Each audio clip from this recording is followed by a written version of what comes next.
Hello everyone. Today we are going to see what is superposition theorem and how to use this theorem to do the analysis of linear bidirectional network. Before starting, please subscribe to Study Bells and press the bell icon to get notified about new video.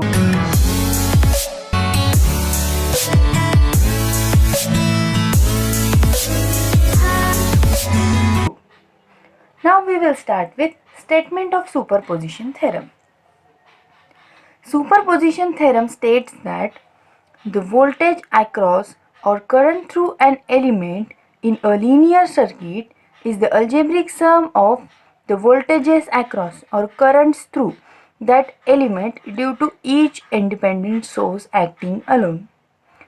When we solve one question, you will understand what exactly statement it is going to say.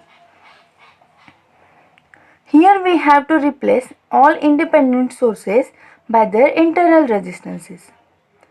Voltage source is replaced by short circuit and current source is replaced by open circuit. We have to note here that the dependent sources are left as they are. They are not going to be replaced by their internal resistances. Only independent sources are replaced.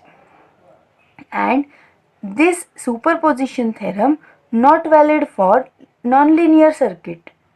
Now we will see one question. From this we get exact idea about how to solve the superposition theorem. Here two sources are present. 6 volt voltage source, 3 ampere current source. We have to find out voltage at 4 ohm.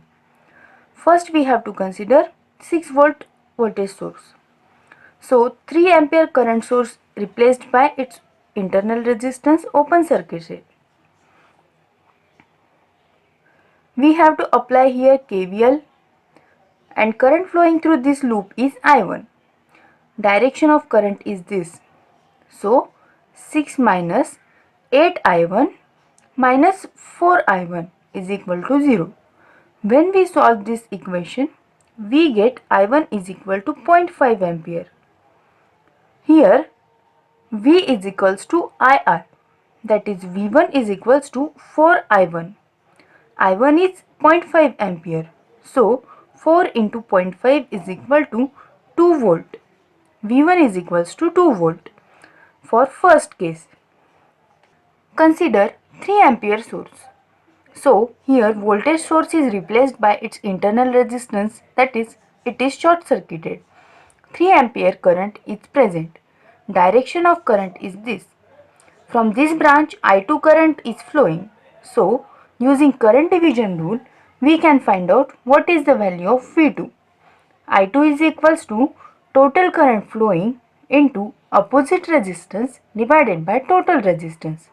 That is I2 is equals to 3 into 8 divided by 8 plus 4. That is I2 is equals to 2 ampere. So V is equals to IR. V2 is equals to 4I2. 4 into 2, that is V2 is equals to 8 volt. Total voltage is V is equals to V1 plus V2, that is 8 plus 2. So total voltage is 10 volt, which is asked in the question. Here we found out voltage. By using this same method, we can find out current also. If you have any questions or doubts, ask me in the comment section. Don't forget to like and share this video. Subscribe to Study Bells. Thank you.